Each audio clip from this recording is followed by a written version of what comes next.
করে বলছে না তুমি চিনতে পারছিস না তুমি দেবী হই এখন আমার আমার যখন আসছে দিন খুশির দিন দুঃখের দিন কেটে গেল এখন আমার সুখের দিন আসছে কিন্তু এখন বলছো কেন মা হ্যাঁ তুমি থেকে সরবরে কালিন্দের সাগরে আমাকে কথা দিয়েছিলে তোমার মনে পড়ছে না মা তোমাকে কথা দিয়েছিলাম আমি কোনো দিকে সরবরে যাইনি কোনো দিনে কথা তোমাকে দেয়নি তুমি কে মা তুমি কি কথা বলছো মা আমি তো সরবরে জানি না আমাকে অভিশাপ করেছিলে তুমি না বলেছিলে কি 6 মাস 6 দিন ভাসি চলে যাবো তার নগরে অবশ্য ফিরে যাবে তুমি স্বামী বন্ধু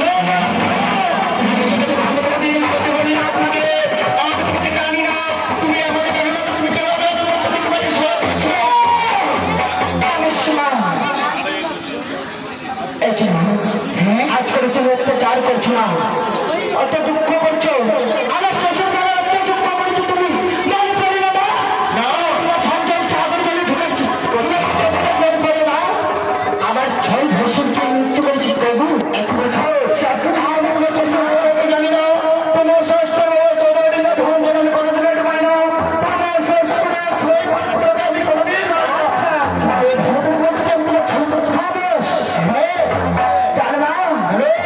চিনতে পারছিস না আমি তোমাকে চিনতে কেন পারবো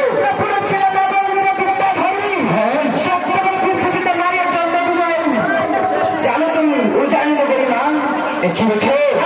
আমার চম্পরা নগরী বিবাহ নিষিদ্ধ আমার স্বামীকে কেড়ে নিয়েছে মা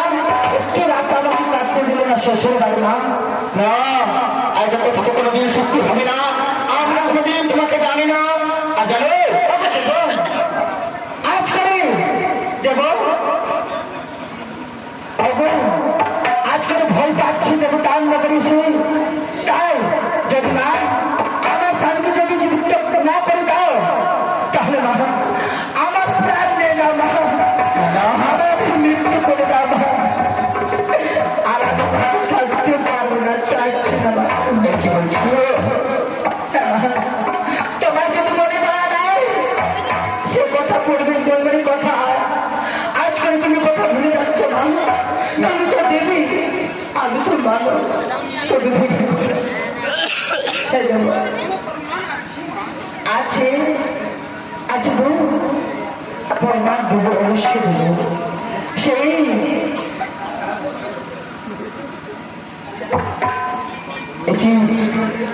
বলো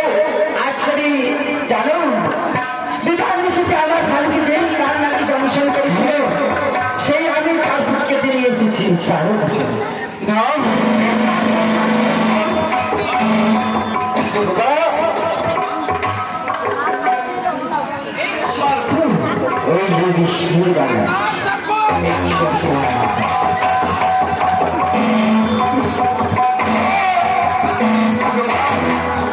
সত্যি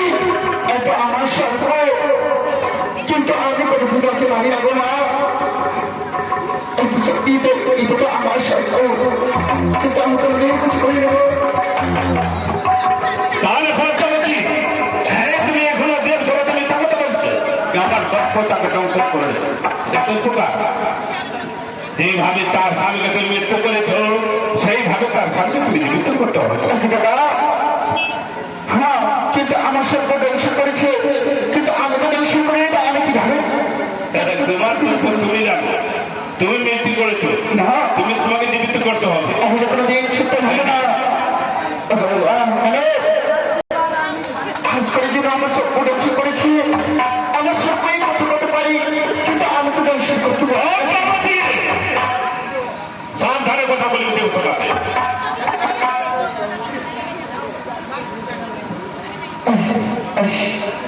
দাদা শোনো যখন আমার স্বপ্ন ধ্বংস করেছে তাহলে আমি বায়ুখালীকে যোগদান করবো জানো কিন্তু এই পালালক্ষ্মীদেরকে আজ করে আমি এই বিপাদের কারণে মেরেছি আমি যদি জানতো আমাকে বুঝে দেয় তাহলে আমি এই বায়ুখালীদেরকে যোগদান করবো সেটি করে তোমার তুমি করতে পারো তাহলে বলো ভাই তুমি যদি পদ্মার পূজা করতে পারো, তোমার শ্বশুর, তোমার শ্বশুরি মা, তোমার সারা কুটুম্ব যদি পদ্মা পূজা করতে পারে, তাহলে পদ্মা সত্যি তোমার পতিকে জীবিত করতে পারবে। তুমি বলো। মা, আমি তোকে কথা দিচ্ছিলাম, একদম সবার মাঝে মা শোনো, আমি তোমার কাছে জিজ্ঞাসা করার জন্য আগে আমি নিজের পিতার কাছে জিজ্ঞাসা করতে চাই। বেশ, তাহলে বাবা আপনি তো সত্য কথা জানিয়েছিল, তাহলে আপনি কেন মনে করেছো পিতা জানো না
তোমার মনে ইচ্ছা আছে মা, জানো তুমি সবদিন পুষ্প জল খেতে পারো না, কিন্তু সে মেয়ের সঙ্গে তোমাকে এই যেরকম ধর্মরাজের সঙ্গে সব তার হাতে যেখানে সুখে দিচ্ছি সেরকম তোমাকে তার সঙ্গে শব্দ করতে হবে, আর শব্দ করার পরে নিশ্চয়ই তোমাকে পূজা করা যাবে। ঠিক আছে বাবা, আপনি যে আদেশ দেবেন তার আদেশ তাহলে বেহুলা, বেহুলা